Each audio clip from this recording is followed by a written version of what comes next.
پای پرانتزی، مشکلی که خیلی شایع هستش و دلایل مختلفی داره.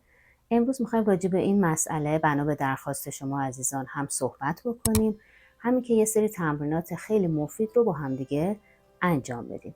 قبل از اینکه بریم سراغ تمریناتمون، ازتون میخوام که کانال رو حتما سابسکرایب کنید و اگه نظر و پیشنهادی دارید حتما کامنت بذارید که ما ترتیب اثر میدیم. زنگوله رو بزنید که هر موقع براتون ویدئوی جدید میگذاریم براتون نوتیفش بیاد.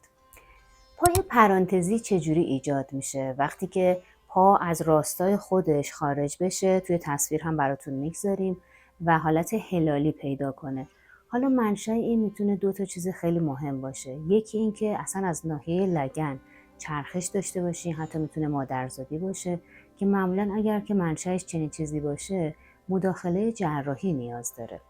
ولی یه موقع هم به خاطر ضعف عضلات مختلف یا کوتاهی عضلات مختلف در ناحیه سرینی، پشت ران، داخل ران، روی ساق، بیرون، یعنی تمام اون عضلاتی که در ناحیه پاها و لگن تداخل دارن، اینها میتونن که مؤثر بشن در ایجاد مشکل پای پرانتزی.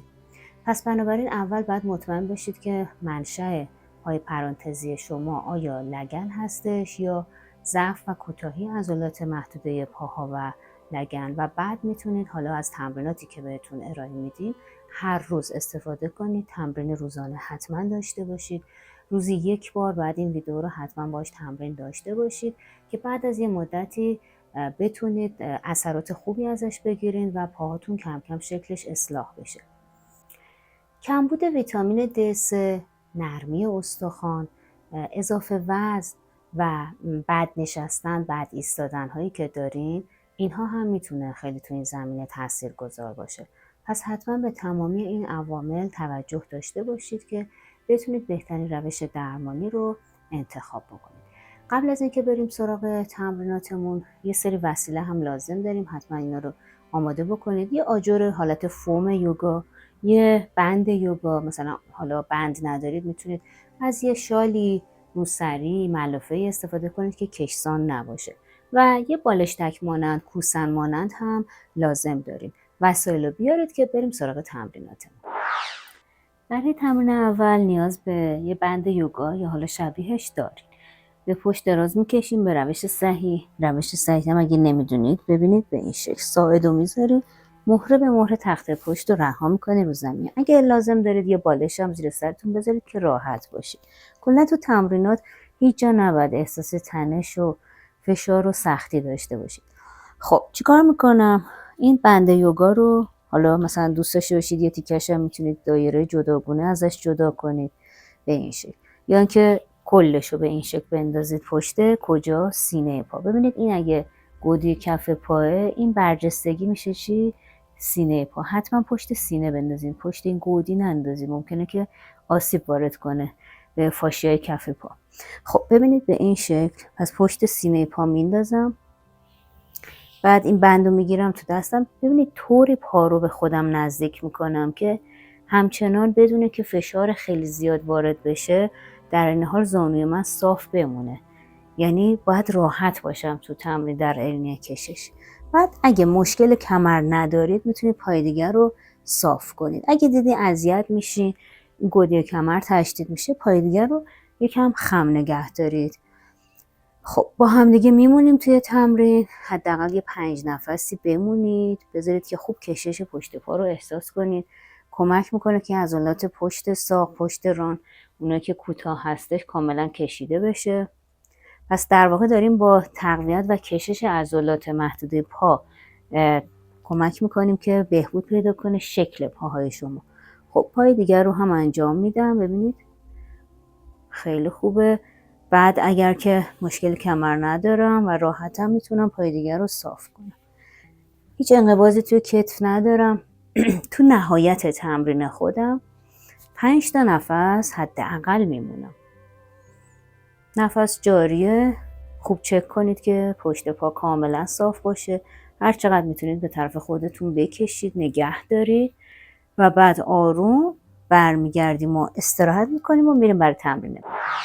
برای این تمرین پیشنهادم اینه که حتما زیر باسنتون یه چیزی بذارید. حالا اگه مشکل مچ ندارید میتونید به این شکل 2 تا دستتون رو قشنگ بذارید که به کمر فشار نیاد، یا مثلا یه پتو بذارید زیرتون.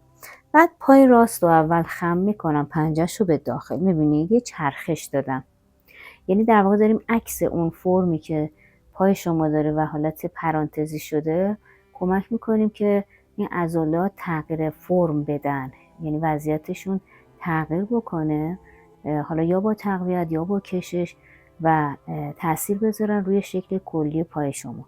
پس ببینید به این شکل اینو به داخل میارم. بعد پا رو صاف از بیخ مفصل ران فمور بالا میارم، دوباره پایین تا نزدیک زمین. 2 با دم و بازدم. 3 باز اینجا اگه به کمر خیلی میبینید فشار میاد، پای دیگر رو میتونید خم نگه دارید. 5 6 7 خسته شده استراحت کن. 8 خیلی بالا نیارید پا رو. 9 زانو صاف. و 10. خب یکم رها بکنید، پای راست و چپ رو مقایسه کنید، حتی دستتون رو میتونید خارج کنید. خیلی متفاوت میشه حس محدوده زانوی راستتون، عضلات منجر به اون و منتهی به زانوتون نسبت به پای چپ. خب حالا پای چپ رو به داخل پنجه‌ش رو رول میکنم، بعد میارم بالا تا نزدیک زمین. پای دیگه‌تون اکتیو بمونه، رهاش نکنید. 3 4 5 6 7 8 9 و 10. خیلی خوبه. قشنگ دستتون رو خارج کنید، استراحت کنید و میرید برای تمرین بعد. برای این تمرین همچنان به پشت راست کشیدین، پاتون رو از زانو خم میکنید در حدی که زانو اجازه میده، پاشنه رو به لگن نزدیک میکنید. بعد پنجه رو بلند میکنید، ببینید یعنی پاشنه رو زمین میمونه. حالا یه کوسن همونطور که گفتم آماده داریم و میذاریم بین 2 تا زانومون، یعنی طوری که هم بین زانوها و هم بین رانها رو قشنگ پوشش بده. پس فاصله رانهاتون طوری باشه که قشنگ این کوسن رو بگیرید با پاهاتون. حالا فشار میدیم، یه چند ثانیه نگه میداریم، بعد رهاش میکنید. طوری رها کنید که کوسن نیفته. دوباره فشار. مرسی. باز ببینید که چطور دارین روی عضلات داخل رانتون کار میکنید. خیلی مهمه. تقویت عضلات داخل ران کمک میکنه به بهبود شکل پاهای شما. مرسی. حتما هم لازم نیست که پاتون حالت پرانتزی باشه که این تمرین به دردتون بخوره. کلا پاها رو خوش فرم میکنه این تمرین. پس همه میتونید انجام بدید. مرسی. دوباره نگه دارید. نفس جاریه. رها میکنیم و یه دوره دیگه با هم انجام میدیم. مرسی. اگه احساس کردین که نیاز دارین بیشتر انجام بدین، چون تمرین خوشایندی هم هستش، میتونید ویدیو رو پاس کنید، خودتون بیشتر هم انجام بدید. استراحت کنید، میریم برای تمرین بعد. خب یه تمرین داریم که 2 بخشه. خیلی تمرین مفیدی هستش که شبیهش رو برای تمرینات مشکلات سیاتیک هم داشتیم. ضمن اینکه اینجا براتون لینکش رو میذاریم برای تمرینات سیاتیک، درد سیاتیک، که بتونید باهاش تمرین بکنید اگه دوست داشتید. خب ببینید من پاهام خمه، بعد پای راستم رو به این شکل قوزک خارجیشو میذارم روی ران پای چپم. یه کوچولو هم اینو هول میدم که بازتر بشه، مثل یه 4 انگلیسی برعکس میشه. بعد تو بخش اول تمرین به این شکل 2 طرف این پای خم رو میگیرم، میارم روی شکمم. درست شد؟ به این شکل برش میگردونم. حالا دست و پشت ران پای چپ میبرم و یک بار دیگه این مجموعه رو میارم روی شکم. خب حالا تکرار میکنم به این شکل. یه دور این پای راستم میاد روی شکم، یه دور کل این مجموعه رو میارم. مرسی. یه دور دیگه انجام بدید. خوبه؟ باز ببینید که کجاها داره تحت تاثیر قرار میگیره. 2 راند دیگه با این سمتمون تکرار میکنید. حتما مکس داشته باشید. نفس جاری، شانه رها هست.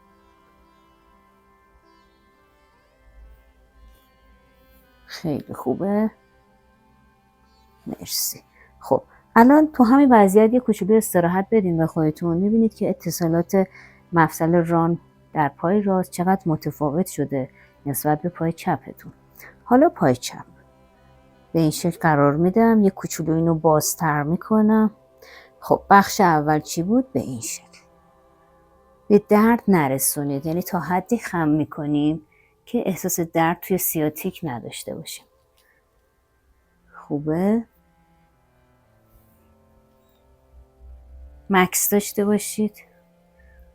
جفت سوممه. بله. جفت 4.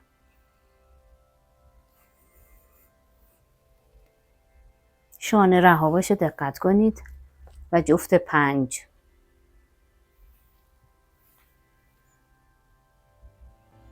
بسیار عالی. خب قشنگ استراحت بدین به خودتون و میریم برای تمرین بعدی. تمرین بعدی رو همینی که میخوام براتون توضیح بدم. دوستانی که کمر درد دارید خیلی با احتیاط انجام بدید. اگرم دیدید اذیت میشین انجامش ندید. ببینید پاهامو قشنگ صاف قرار دادم. پای راستم پنجهش اول میاد به داخل، میبینید به این شکل.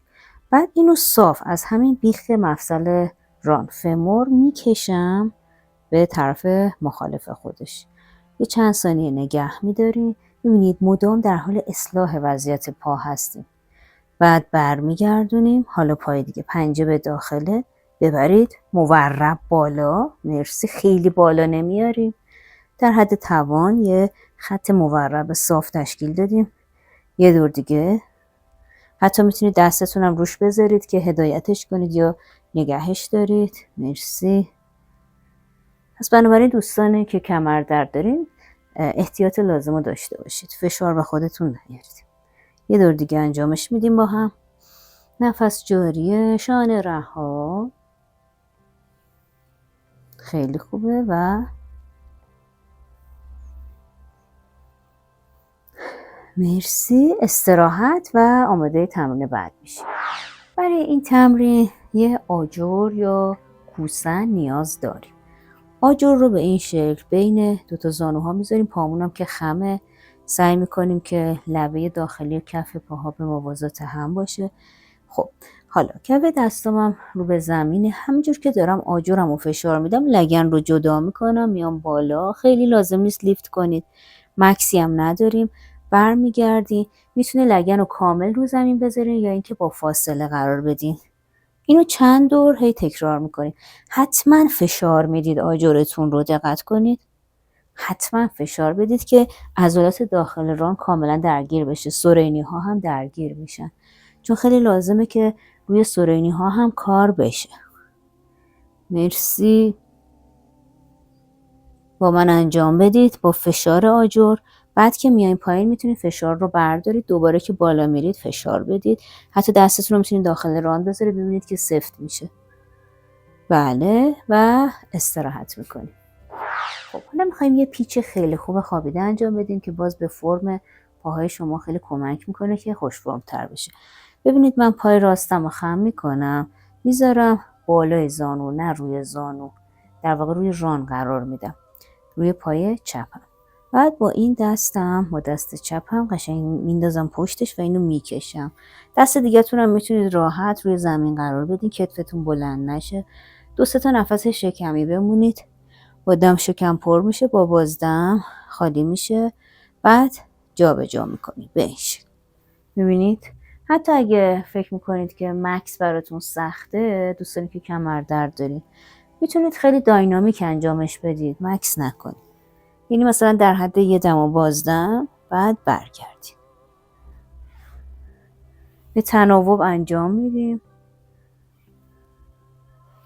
خوبه با من انجام بدید. خیلیاتون درخواست داشتین که تعداد تمرینات که گفته میشه حتما همون تعدادم انجام بشه، چون دوست داشتید که با ویدیو تمرین کنید. چون ما یه تایمی مثلا میمدیم و گفتیم خودتون 10 دور انجام بدید. بعد خب شماها درخواست کردید که اینجوری نباشه، که من خودم انجام بدم. ما هم طبق معمول همیشه به درخواست شما عمل میکنیم و بنابراین با من انجام بدید. خوبه. یه دور دیگه با هم انجام میدیم. اینجا باز مکس داریم، کتفتون جدا نشه. سمت دیگه. خیلی خوبه. یه استراحت میکنیم و میریم بر تمرین بعد. خب توی چند تا تمرین پیش رو میخوایم یه سری تمرینات پهلو رو انجام بدیم. یکی از تأثیرگذارترین تمرینات برای اصلاح پای پرانتزی همین تمرینات پهلوه که خیلی تنوع داره. حالا با هم دیگه چند تاشو انجام میدیم. ببینید خیلی مهمه که پای شما نه جلو بیاد نه عقب بره، قشنگ در راستای بالا تنه باشه. بعد میتونید دستتون رو به این شکل زیر سر بذارید مثل من، یا اینکه کامل سر رو بخوابونی رو بازو. هر کدوم براتون راحت تره همون رو انتخاب کنید، چون بعضیا مثلا مچ درد دارن، ممکنه این وضعیت اذیتشون کنه. حتی مثلا میتونید یه بالشتک چیزی زیر سرتون بذارید از پهلو که راحت باشید. خب حالا تمرین اولمون به این شکلی که این دست چپم هم گذاشتم جلو، خیلی ساده پا رو میارم بالا. اصلا پنجه پاشنه هم فعلا نمیخوام بکنیم، خیلی هم بالا نمیاریم که چرخش لگن نداشته باشیم. بعد میاری تا نزدیک پای زیری. چرا میگم نزدیکش؟ به خاطر اینکه میخوایم تقویت عضلات ران داشته باشیم دیگه. اگر بذاری رو پای زیری کار خاصی برات انجام نمیشه، ولی وقتی نگه میداری نزدیکش، اونجا داره رو عضله کار میشه. خب 4 با من انجام بدید. دم بازدم از بینیه. 5 لطفا با مکس انجام بدین. فرض کنیم مثلا یه وزنه روی پاتونه. 6 7 8 9 10. خب قبل اینکه بریم اون یکی پهلو، میخوام که یه وضعیت دیگر هم همینجا تو همین تمرین با هم دیگه کار کنیم، چون خیلی شبیهن. یه ذره استراحت میدین. الان درد آمپولی دارین تو سرینی، درسته؟ اجازه بدید یکم ریلکس بشه. بعد حالا این دفعه چیکار میکنم؟ پنجه پاشنه رو میکشم.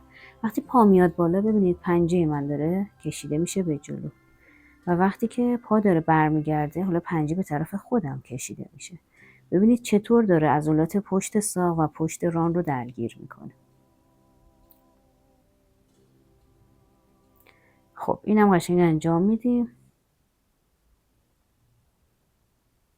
حتی میتونید جابجا انجام بدیم، یعنی که مثلا پا وقتی میاد پایین پنجه کشیده بشه یا بالعکس. میبینید یعنی کاملا میتونه با هم دیگه جاهاش هم جابجا بشه. حتی میتونید به تناوب جای پنجه پاشنه رو تغییر بدید و ببینید که حسش چقدر متفاوت میشه. کاملا احساس کشش دارید روی عضلاتتون. روی سرینی احساس حتی درد آمپولی دارید که اینا همه طبیعی هستش. پا رو حالت مورب قرار میدیم، استراحت میکنیم و میریم برای سمت دیگهش. خب بریم برای سمت دیگه. چون درخواست داشتین که همه رو خودم انجام بدم، پس با من انجام بدین. ما وقت بیشتری براتون صرف میکنیم که شما هم به مراد دلتون برسید. ببینید الان ما میریم برای سمت دیگه همینا رو تکرار میکنیم. اول قرار شد که ساده باشه، درست شد؟ ببینید به این شکل اینو قشنگ با هم میشماریم. میاد بالا، میاد تا نزدیک پای زیری. شکمتون ول نشه، شکمو نگه داریم، شانه رها باشه. 3 پای زیری رو دوستان کمردردی میتونید خم کنید، یعنی اگه دیدین به کمر داره فشار میاد حتما این کارو بکنید. خوبه. 6 7 میبینیم پا رو خیلی بالا نمیارم، حالا نهایت در این حد. 8 لگنت نچرخه. 9 و 10 کاملا داره تقویت میکنه عضلات رو. خب یه ذره استراحت بکنید. ببینید چه اتفاقی افتاد. الان سرینی راستتون، گلوتوس مینیموس، به ویژه مدیوس و ماکسیموس اینا درگیر بوده به نوعی، هر کدوم یه جور. خب حالا بریم برای کشش ها. ببینید کشش پنجه، کشش پاشنه. حالا دوست داشتیم مثلا دور بعد با پاشنه بیا بالا، با پنجه برگرد. ببین چه تفاوتی داره. پنجه پاشنه. پس میتونید اینو به تناوب خودتونم تغییر بدین، یا اینکه اصلا با یک روند انجامش بدین. خیلی درگیر میکنه عضلات رو. اصلا خسته میشه عضله. درسته. خب اینم یه چند دور با هم انجام دادیم، استراحت میکنیم و میریم بر تمرین بعد. برای این تمرین برعکس تمرین قبلی پای پایینی میاد خودش رو به پای بالایی میرسونه، ولی مهمه که مرکز ثقلتون رو بتونید پیدا کنید، محدوده بغل پا. ببینید الان من این پا رو میبرم بالا، بعد رو مرکز ثقلم قرار میگیرم، حالا این پا میاد بالا برمیگرده. ببینید به این شکل.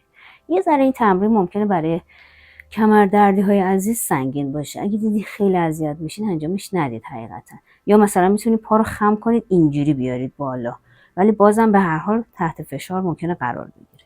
خب یه ذره استراحت میکنیم، سمت دیگر هم با هم اجرا میکنیم. خیلی تمرین خوبیه ولی تمرین سنگینی هم هستش. خب ببینید به این شکل قرار شد این بیاد یه ذره بالا، بعد این یکی پا رو بهش نزدیک میکنم. ببینید رو مرکز ثقلم قرار میگیرم، اینو میارم بالا، به این شکل بهش نزدیک میکنم. اون مرکز ثقل رو باید پیداش کنی که بعد راحت بتونی این پای زیر رو از جای خودش بلند کنی. ببین چقدر خوب داره عضلات داخل ران رو درگیر میکنه. مرسی. بریم برای استراحت. باز توی این تمرین یه جوری ترکیب تمرین قبل و قبلتر هستش. مرکز ثقل خیلی مهمه، اونو پیدا میکنی، جفت پا رو میاری بالا نگه میداری هر چقدر تونستی. شکم رو نگه دارید. لرزش اگه دارید بهش توجه کنید، لرزش نشون دهنده همون ضعف عضلاته. خوبه. نگهدار. بعد آروم برمیگردیم و سمت دیگه. شما قشنگ میتونید به پشت بغلتید و بعد برید سمت دیگه. من برای که روم به دوربین باشه مجبورم کامل بچرخم.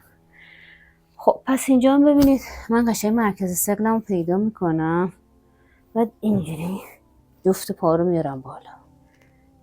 نگهدار. نگهدار نگهدار نگهدار نگهدار. ضعف اگه داشته باشه لرزش رو احساس میکنی، اشکال نداره. مرسی و میریم برای استراحت.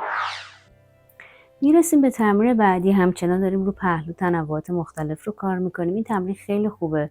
حالا اتفاقا یه اثر جالب دیگه که داره، خانمایی که سزارین داشتید زیر شکمتون بعدش نرفته، از بین نرفته، این تمرین باز به شما هم میتونه کمک کنه تو پرانتز. ولی خب ما اینجا هدفمون بحث پاها هست. پای روی رو میارم، دستمو میگیرم به موج. حالا اگه دستتون نرسید مثلا یه بند یوگایی چیزی بندازید، یا حتی میتونید یه آجر بذارید پا رو اینجوری روش قرار بدید اگه دیدید اصلا نمیتونید. خب بعد پای زیری رو صاف میارم بالا و برمیگردم. دوباره میارم بالا. ببینید چطور داخل ران داره درگیر میشه. 3 4 پنجمی رو میخوام 5 شماره نگه داری. 1 2 3 4 و 5. مرسی. حالا میغلطیم به پشت، میریم رو پهلو دیگه‌تون با من انجام بدید. خب به این شکل. حالا تونستم بدون دخالت ابزار، نتونستم با ابزار. میگیرم پا رو. 1 2 3 4 پنجمی رو نگه دار. 1 2 3 4 و 5. مرسی. استراحت کنید و آماده تمرین بعد میشیم. برای این تمرین همچنان روی پهلو هستیم. پاها رو یه حالت 90 درجه قرار میدیم، یعنی ران تقریبا عمود به ساق هستش. بعد میتونید یا از آجوری که سبک باشه استفاده کنین یا از یه بالشتک سبک. اینو میذارین به این شکل بین دوتا زانو. بعد این ساق روی رو جدا میکنین، دوباره برمیگردین. 2 3 4 5 ادامه بده. 6 7 8 9 10. نگه دار. 1 2 3 4 و 5. مرسی. ببینید چقدر خوب داریم عضلات رو درگیر میکنیم. بریم برای سمت دیگه. میبینید تقریبا حالت 90 درجه داره. حالا اگر که داخل زانوتون خیلی برجسته نیست میتونید بدون وسیله هم انجام بدید، ولی معمولا سایش ایجاد میکنه و خوبه که حالا یه کوسنی آجری چیزی بذارید، برای خودتون بهتره. خب بریم 1 2 3 4 5 6 7 8 9 10. نگهدار. 1 2 3 4 و 5. مرسی. استراحت کنید و میریم بر تمرین بعد.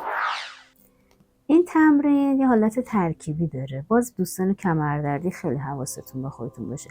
ما کلا 30 تا تمرین داریم توی این ویدیو بهتون ارائه میدیم. حالا 1 2 تاشو اگه نتونستین و دیدین کمر اذیت میشه اصلا فشار به خودتون نیارید. خب ببین چی کار میکنم. باز حالت 90 درجه هستش. ران من عمود به ساق منه. اول پا رو اینجا صاف میکنم، پنجه رو میکشم به طرف خودم، بعد میارمش بالا، دوباره برمیگردم به حالت سابق. میبینید به این شکل. حتما پنجه رو به طرف خودت بکش، میاری بالا، برمیگردی. 3 4 و 5. مرسی. 5 تا کافیه. میریم سمت دیگه.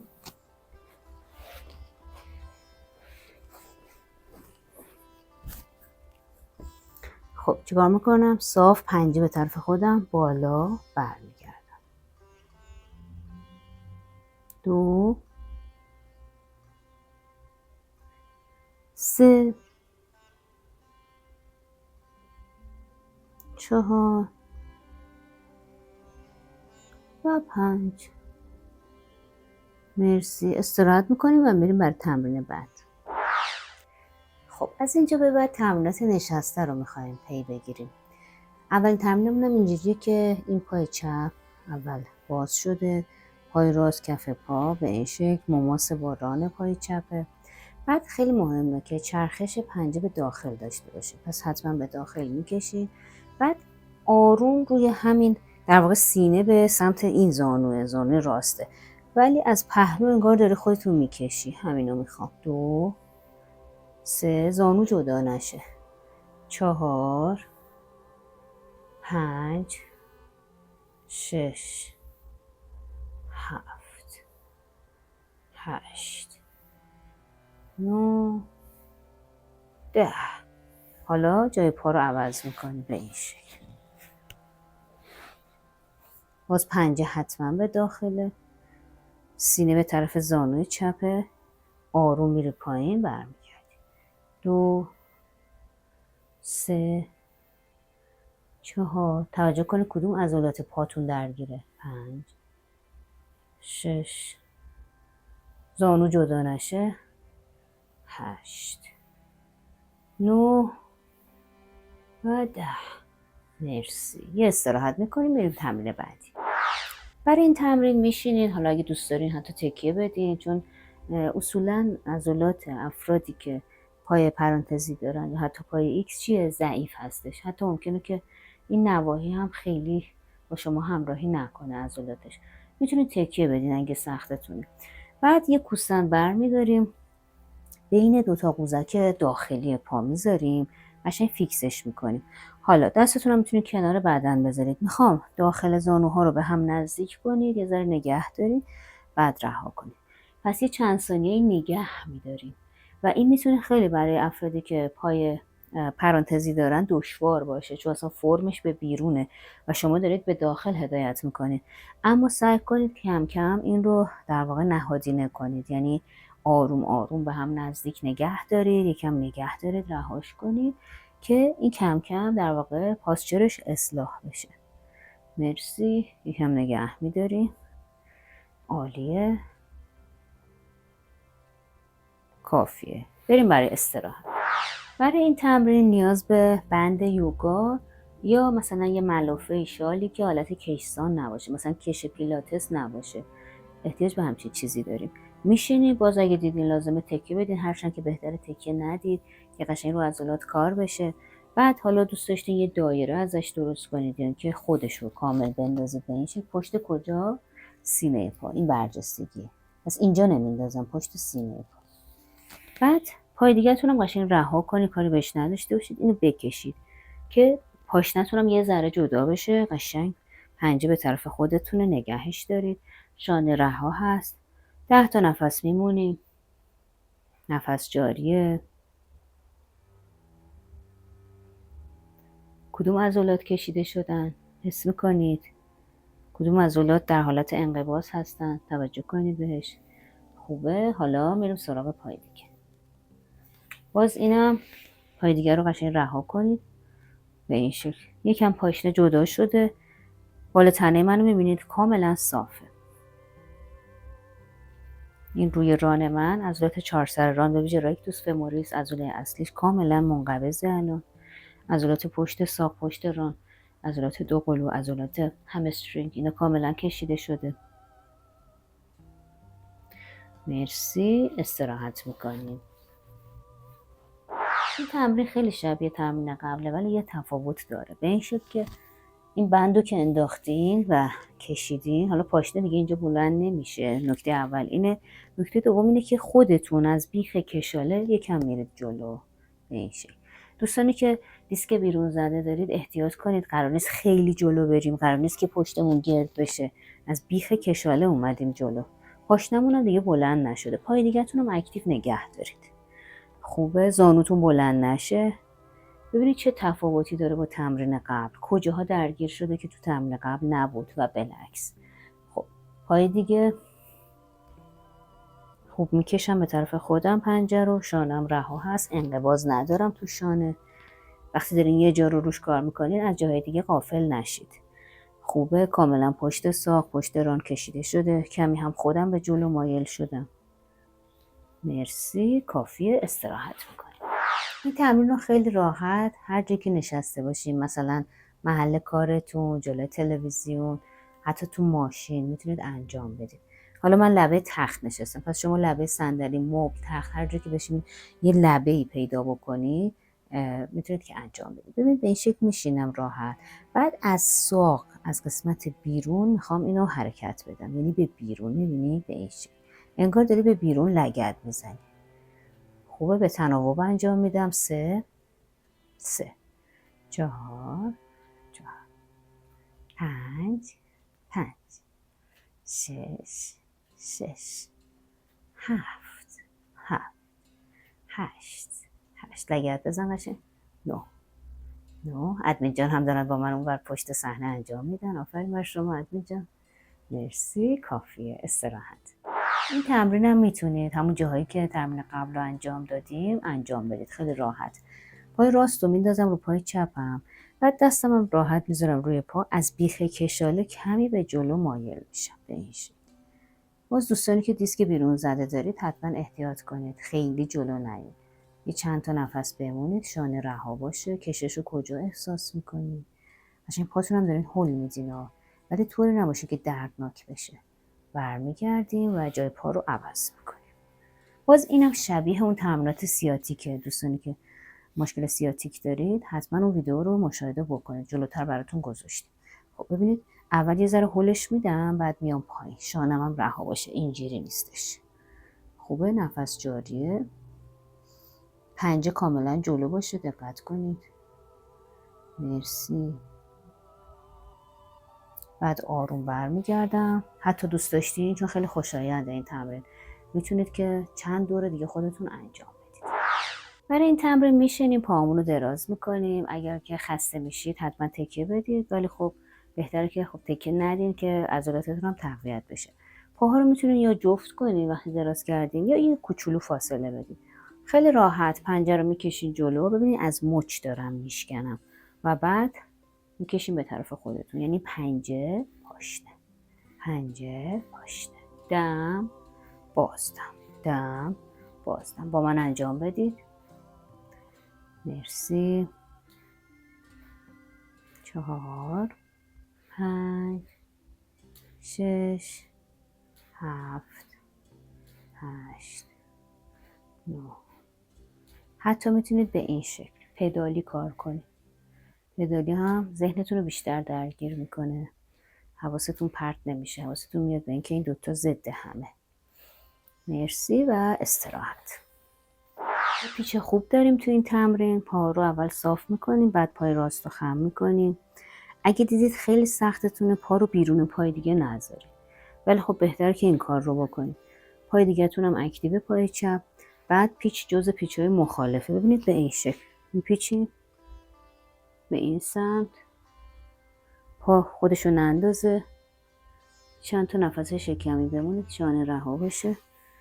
برمیگردیم، پا رو میذاریم به این سمت میپیچیم. ببینید به این شکل. تنفس هم شکمیه، نگاه هم ثابته، نفس جاریه. برمیگردم، یه دور دیگه با هم انجام میدیم به این شکل. دوستان کمردردی خیلی فشار نیارید، یعنی پیشتون خیلی کامل نباشه. دوستان پریود هم همینطور. تنفس حتما شکمی باشه. تو پیچ ها سعی کنید که تنفستون حتما شکمی باشه، یعنی با دم شکم پر میشه، با بازدم شکم میره داخل، ولی ضربه نمیزنید، خیلی نرم. خب یه دور دیگه با هم انجام بدیم. خیلی پیچ خوب و خوشایندیه. پیچ های مخالف در محدوده ستون مهره ها خیلی خوب اثرگذار هستن. الان انتهای ستون فقراتتون قشنگ درگیر میشه تو این پیچ. خب سمت دیگه میبینید رو اصلاح پاهاتون هم داره خیلی خوب تاثیر میذاره. نگاهتون ثابته، نفس جاریه، تنفس شکمیه، شانه رها. مرسی. برمیگردم و استراحت. این تمرین برف پاک خیلی تمرین خوبیه برای ابدوکتورها و ادوکتورهای رو دور کننده ها و نزدیک کننده ها. و میتونید پاهاتون رو حدود 1 متر یا کمی کمتر باز کنید. دستتون هم میتونید پشتتون حائل کنید، اما وزن روش نمیندازید. بعد به تناوب پا رو میاریم پایین. ببینید یه بار راست میاد پایین، یه بار چپ. اگه دیدین که حالا طول پاتون بلنده و انگار که مثلا به همدیگه برخورد میکنه، میتونید پا رو بیشتر باز کنید. این بستگی داره به طول پاهای شما. میبینید به تناوب میاد، یکم هم نگه میداری، کاملا درگیر میکنه عضلات ران رو. خوبه، کاملا دارین روی اصلاح فرم پاهاتون تاثیر میذارید. بله یه دور دیگه نگه دارین. حتی میتونید پای دیگه رو روش انگار کادو پیچ کنید، جمع کنید به این شکل. مرسی و میریم برای استراحت. این تمرین برای افرادی که تنگی کانال نخاعی دارن ممکنه سنگین باشه. اگه دیدین اذیت میشین انجام ندید. ببینید پا رو خم میکنم، بعد یه حالا آجوری میذارم بین 2 تا زانو و رانم. دستم یا انگشتام به طرف باسنه یا بیرون. پشتم میذارم. بعد همینجور که دارم آجر رو فشار میدم با پاهام، لگن رو بلند میکنم. بعد برمیگردم یه میز درست میکنم. اینو ما خوابیدش هم انجام دادیم. اونایی که مثلا تنگی کانال دارن، نمیتونن یا مچ درد دارن، مچشون ضعیفه، این برشون سنگینه، همون خوابیدش رو انجام بدن، اشکالی نداره. خوبه. مرسی، خیلی عالی.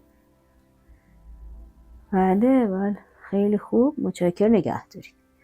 باز اگه دیدین که نگه دارید براتون سخته، خب برگردید. فشار که نمیخوایم به خودمون بیاریم. خب حالا یه کانترپوز هم خوبه که انجام بدید. اولا مثلا میتونید بعدش یه مقدار از مچ دستتون رو بتکونید به این شکل، لق. بعد میتونید یه حالت نیمه لاک پشت هم برید، یعنی یه کوچولو پشت رو گرد کنید. این خودش میشه مکملی بر اون خم به عقبی که داشته، که فشار از روی عضلات مربع کمری برداشته بشه. مرسی. استراحت میکنید. از اینجا به بعد چند تا تمرین ایستاده خیلی مهم داریم. اولیش و مهمترینش ایستادن صحیحه. اصلا خیلی از ماها در طول زندگیمون مدام اشتباه میستیم، مثلا وزنمون رو روی یه پا میندازیم، کج میستیم که اصلا باعث اسکولیوز میشه، یعنی شانه های نابرابر. حالا برای انجام ایستادن صحیح باید چیکار کنیم؟ میتونید که پاهاتون رو به این شکل جفت بکنید و حتی میتونید که لبه خارجی کف پاها رو به موازات قرار بدید، یعنی انگار دو تا شستتون به هم پیوسته است، یه ذره پاشنه ها از هم فاصله. اگه دیدید سختتونه میتونید که لبه داخلی کف پاها رو به موازات بگیرید، یا اگه اینم حتی براتون سخت بود میتونید یه کوچولو فاصله بین پاهاتون قرار بدید. بعد میخوام که کاملا ستون فقراتتون رو صاف و کشیده قرار بدین، شانه ها آویخته باشه. نکته مهم اینه که تو ناحیه پوبیس و دنبالچه، ببینید از نیمرخ نشونتون میدم، یه حالت تیلت باید داشته باشین به این ترتیب که در واقع انگار که لگن رو به سمت جلو هدایت میکنیم کمی. میبینید به این شکل انگار پوبیس میاد جلو، ولی شکم در این حال رها نمیشه، نگه میداریم شکم رو. بعد کف دستاتون میتونه مقابل یا به طرف ران باشه، شانه آویخته باشه، گردن در امتداد ستون فقرات. اگر که تعادل دارین میتونید چشما رو ببندید. 3 تا نقطه مهم داریم برای حفظ تعادل، یکی توپی زیر شسته، توپی زیر انگشت کوچیک و پاشنه پا. پس 3 تا نقطه کف پای راسته، 3 تا نقطه کف پای چپه. اینا رو پیدا کنید، وزنتون رو اینا تقسیم کنید. اگه احساس نوسان دارید اشکال نداره، ممکنه حس نوسان داشته باشید. ببینید که چقدر ایستادن صحیح با این ایستادن هایی که ما در طول روز داریم متفاوته. آرام نفس میکشیم، مکث میکنیم، نفس،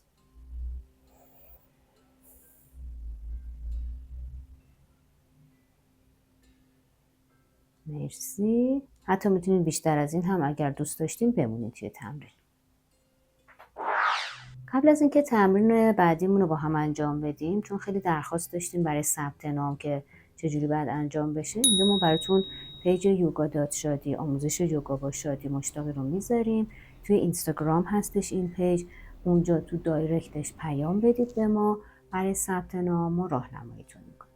خب حالا خود تمرین، ببینید ما اینجا میخوایم که پاها رو باز جفت بکنیم، بعد داخل رانهامون رو مدام به هم فشرده میکنیم. حتی میتونید دستتون رو به کمرتون بزنید، نگه میدارید و رها میکنید. سعی کنید فقط ناحیه داخل رانتون رو به هم فشرده کنید. ببینید الان قشنگ داره فشرده میشه، رها میشه، فشرده میشه، رها میشه، فشرده. حالا ممکنه مثلا سرینیتون هم درگیر بشه که اتفاقا خوبه که درگیر بشه، ولی شما تمرکزتون روی عضلات داخل ران هستش. مرسی، خوبه. چند دور دیگه با هم انجام میدیم.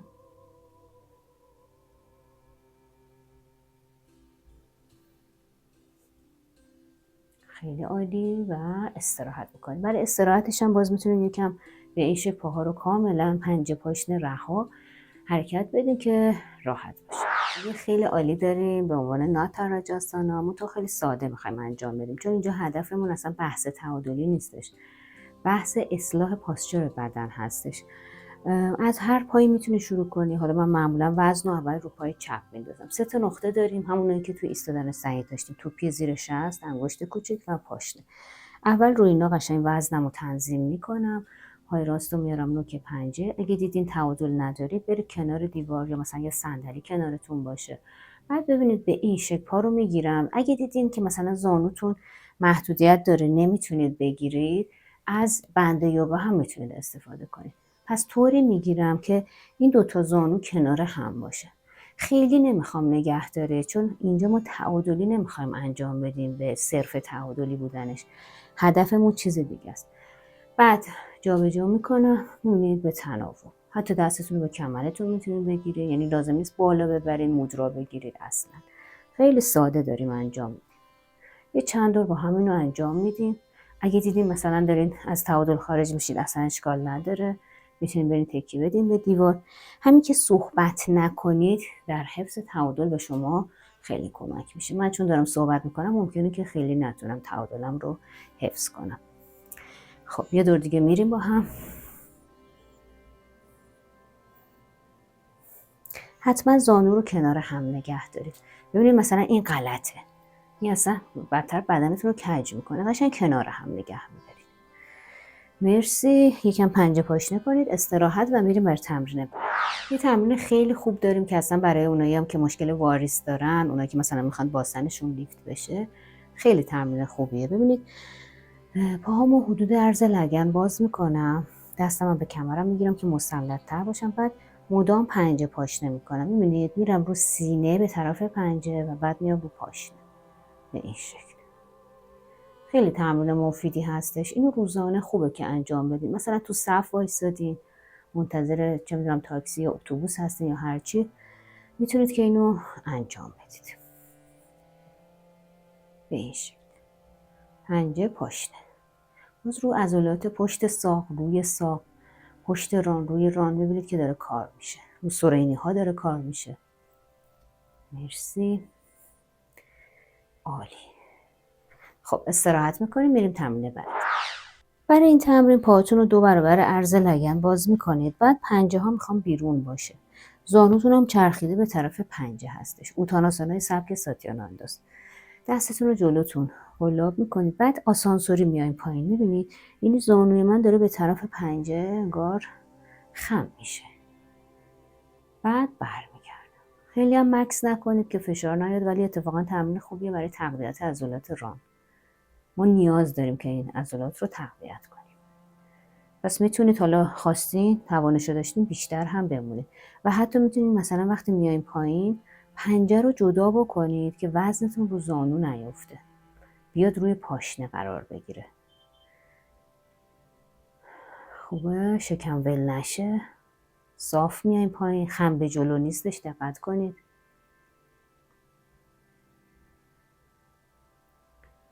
مرسی. خیلی خوبه. استراحت میکنیم. این تمرین باز خیلی به تقویت عضلات کمک میکنه. دوستان که بدنسازی یا فیتنس انجام میدن این تمرین رو خوب بلدن. ببینید به این شکل میستم، از نیم رخ میستم که ببینید پاها عرض لگنه، فاصلش. پای چپ رو صاف میبرم عقب، پای جلویی رو خم میکنم از زانو. دستم هم روی ران میذارم، یکم میمونم. ببینید کدوم عضلات داره کشیده میشه، کدوم عضلات در انقباضه. یکم مکس داشته باشین. پس زانوی پای عقبی من صافه، لگن نچرخیده. بعد جای پا رو عوض میکنیم به این شکل. خوبه. لگن نچرخه، بدن رو به روه.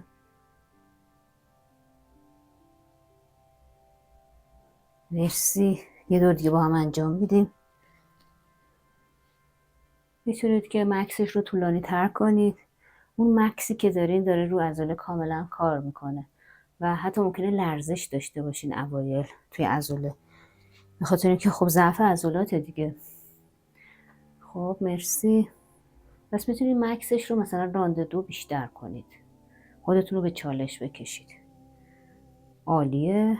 کافیه. استراحت میکنیم. این تمرین هم بخشای مختلف و حساسی داره، دقت کنید.